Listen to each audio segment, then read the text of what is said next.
The Battle of Firaz was the last battle of the Muslim Arab commander Khalid ibn al-Walid in Mesopotamia against the combined forces of the Byzantine Roman Empire, Sassanid Persian Empire, and Christian Arabs. Khalid's force consisted of 15,000 men, while the combined forces of the Byzantine Empire, Sassanid Empire and Christian Arabs were at least 10 times larger than Khalid's army. The result of the battle was a victory for Khalid and the first Muslim conquest of Mesopotamia. The Muslim conquest of the Persian Empire was complete after their next victory at the Battle of al-Qadisiyah. Background: by the end of 633, the Muslims were the masters of the Euphrates Valley. In this valley, Firaz, at the outermost edge of the Persian Empire, still had a Persian garrison. Khalid decided to drive away the Persians from this outpost as well, fearing that the Persians would execute a well-planned re-invasion of lost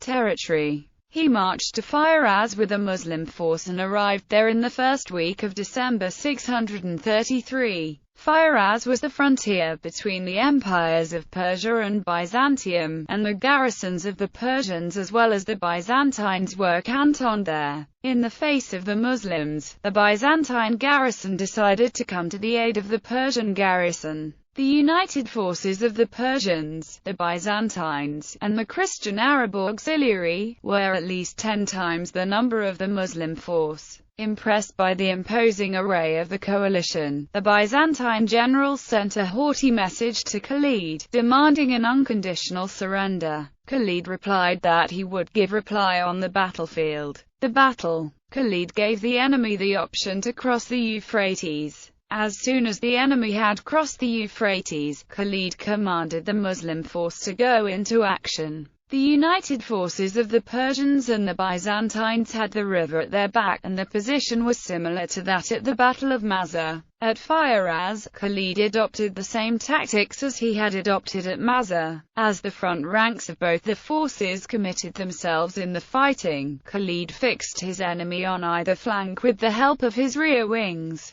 Making a swift lightning movement, the Muslims dashed for the bridge on the river, and succeeded in occupying it. The enemy was thus held in a pincer movement. Khalid's oath. In the beginning of the Battle of Firaz, when the odds appeared to be against the Muslims, Khalid undertook an oath that if he was victorious, he would undertake pilgrimage to Mecca, the house of God. After the victory of Firaz, Khalid stayed at Firaz for some days and made the necessary arrangements for the administration of the territory. In January 634, while the garrison was kept at Firaz, orders were issued to the main Muslim army to return to al-Hira. Khalid stayed behind with the rear of the army. As the army moved forward on the road to al-Hira, Khalid separated himself from the army, and took an unfrequented route to Mecca with a small escort.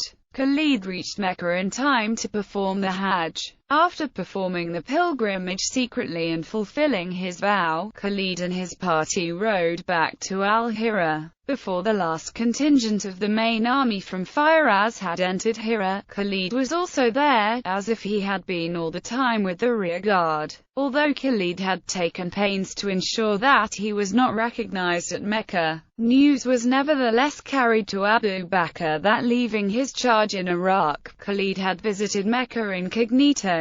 When Khalid reached al-Hira, he got a letter from Abu Bakr asking him not to indulge in such adventure again.